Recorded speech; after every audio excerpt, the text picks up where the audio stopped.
It's that time of year where the bite window gets smaller and smaller, and since we don't want to be off the ice by 10 o'clock, we have to learn to adapt. Fish will come off the bottom to look at baits, but more often than not, they'll just pass on them. Bottom contact becomes critical mid-afternoon. Once you've got a fish's attention, it's important not to deviate too much from what got him there. Oftentimes, you only get one chance. Fish that are already neutral to negative will typically only put a bait in their mouth once. Try to make the bait easy to eat without making it too obvious. Negative fish has a short attention span and doesn't take much to distract them. Most of the time you'll get one chance to set a hook.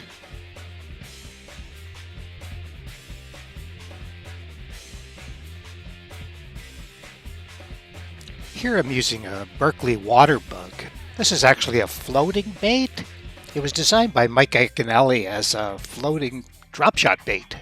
But when put on a 1/4 ounce or 3/8 ounce fusion half head, the head stays down but the tail rises up, make it easier for fish to suck it off the bottom. There's always a tendency to lift the bait up to see if the fish will follow, and that's okay when fish are aggressive, but when they're not in the middle of the afternoon, it's important to make bottom contact and stay there. If you're going to lift it a few inches, not a foot. Here's a tip to make the tail stand and make it a little bit easier for fish to suck baits off the bottom, even if they're not floating baits. Here I have a water bug and a fusion half head, 1/4 ounce. Rather than just thread the bait on so the bait would lie horizontal, thread the bait on just a little bit further so it makes the tail curve up. What I'm doing here is a little bit exaggerated. It's a floating tail anyway, but you get the drift.